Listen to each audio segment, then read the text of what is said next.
ప్రభునందు ప్రియమైన దేవుని బిడ్డలందరికీ వందనాలు తెలియజేస్తున్నాను. ఈ రోజు మన వాగ్దానముగా 2వ దినవృత్తాంతములు 1వ అధ్యాయము 12వ వచనాన్ని మనం కలిసి చదువుకుందాం. 2వ దినవృత్తాంతాలు 1వ అధ్యాయము 12వ వచనం.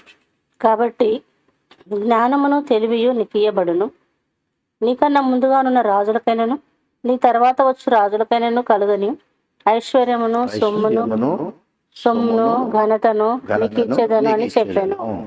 దేవుడి వాక్యము మన వెనికిడిలో దీవించును గాక. ఆమేన్. ఈ రోజు మన వాగ్దానముగా ఐశ్వర్యమును సొమ్మును ఘనతను నీకు ఇచ్చేదను అని ఇవ్వబడింది. సొలొమోను విన్నపానికి దేవుడు సంతోషించాడు. బహుమానంగా ఐశ్వర్యమును సొమ్మును ఘనతను కూడా అతనికి అనుగ్రహించాడు.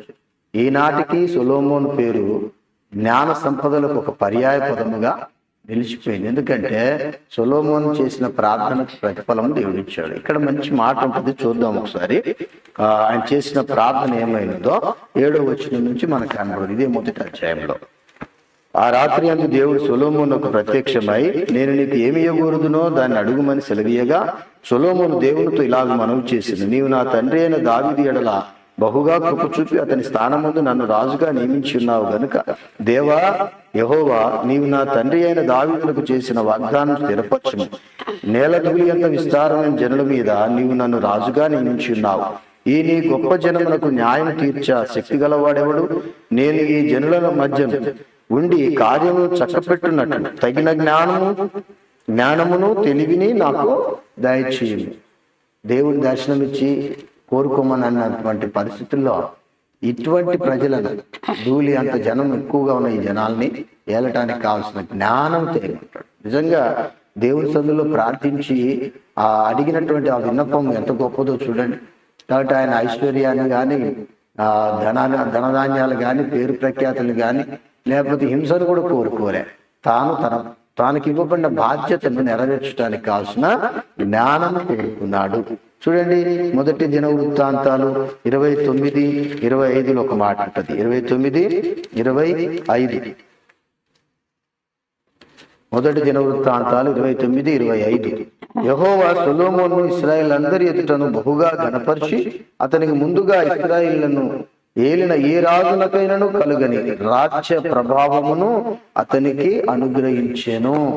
కాబట్టి మొదట ఉన్న రాజులు ఎవ్వరికి అనుగ్రహించబడినటువంటి జ్ఞానాన్ని ఆయనకి ఇచ్చినట్టుగా మనం చూస్తాం.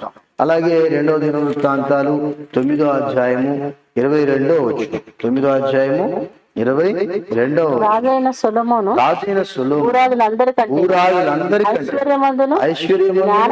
జ్ఞానమందును అధికుడాయను. కాబట్టి ఈ సొలొమోను జ్ఞానమందు ఐశ్వర్యమందు అధికుడు అవటానికి కారణం దేవుడు ఇచ్చినటువంటి వరమే. కాబట్టి దేవుణ్ణి అడగాల్సిన ఏం అడగాలో అవి అడిగితే అప్పుడు దేవుడు సమకూర్చవలసిన చాలా సమకూర్చేవాడుగా ఉంటాడు. చూడండి, సంఖ్యాకాండము 27వ అధ్యాయము 17వ వచనం. సంఖ్య 27:17. సంఖ్యాకాండము 27:17. వారికి నాయకుడుగా ఉండుటకు సమర్థుడై ఉండవలెను. కాబట్టి దేవుడు ఎవరిని ఏర్పరచుకుంటాడో వారికి సమస్త సమకూరుస్తాడు. అటువంటి వారిని నాయకత్వానికి ఎన్నుకుంటాడు. ఇదే ద్వితీయోపదేశ కాండము. మరొక మాట చూద్దాం. 31వ అధ్యాయము 2వ వచనం. 31:2. ఇక మీదట నేను వచ్చుచూ పోవచ్చు ఉండలేను. యెహోవా ఈ యోర్దాను దాటకుడు నాతో సెలవిచ్చెను. మోషేని ఎన్నిక చేసుకున్నాడు. మోషే నాయకత్వంలో 6 లక్షల కాల్పులను నడిపించాడు. కానీ తనకు ఎంతవరకు పరిమితో అంతే. కాబట్టి దేవుడు ఇచ్చిన నియమాన్ని దాటడానికి వీల్లేదు. ఏమంటున్నాడు ఇక్కడ? ఈ యోర్దాను దాటకూడదని నాతో దేవుడు ఏర్పరిచిన నియమం. 1వ రాజుల గ్రంథానికి వద్దాము. చూడండి, 1వ రాజులు 3వ అధ్యాయము 5వ వచనం. గిబియోనులో స్వప్నమందు సొలొమోనుకు ప్రత్యక్షమై, నేను నీకు దేనినిచ్చుట నీకు ఇష్టము దానిని అడుగుమని దేవుడు అతనితో సెలవీయగా. ఏమండి, 7-8 వచనాలకు వచ్చేసరికి ఆయన అడిగింది కూడా కనబడుతుంది. చూడండి, 7-8 లేదా 9వ వచనం చదివేద్దాం మనం. ఇంత గొప్పదైన గొప్పదైన ఆ, నీ జనమునకు న్యాయం తీర్చగలవాడేవాడు. ఆ, కాబట్టి నేను మంచి చెడ్డలు వివేచించి మంచి చెడ్డలను వివేచించి నీ జనులకు న్యాయం నీ జనులకు తీర్చినట్లు న్యాయం నీ తీర్చున్నట్లు దాసుడైన నీ నాకు దాసుడైన నాకు వివేకం గల వివేకం గల హృదయము దయచేయము. సొలొమోను చేసిన ఈ మనవి ప్రభువునకు అనుకూలమాయను. మన ప్రార్థన జీవితం కూడా అట్టి రీతిగా ఉన్నప్పుడు దేవుడు మన ప్రతి అవసరత తీర్చేవాడిగా ఉంటాడు. అట్టి కృపతో మనల్ని దేవుడు నింపునుగాక. ఆమేన్. మా రక్షక మీకే స్తుతులు స్తోత్రం చెల్లిస్తున్నాను. ఉదయకాలం మీ వైపు తిరుగుటకు మీరు ఇచ్చిన కృపకై స్తోత్రాలు చెల్లిస్తున్నాను. దేవా, సొలొమోను వంటి జ్ఞానము మాకు కూడా ప్రసాదించండి. అందుకు తగిన నాయన విధేయత వినయము మాకు దయచేయండి.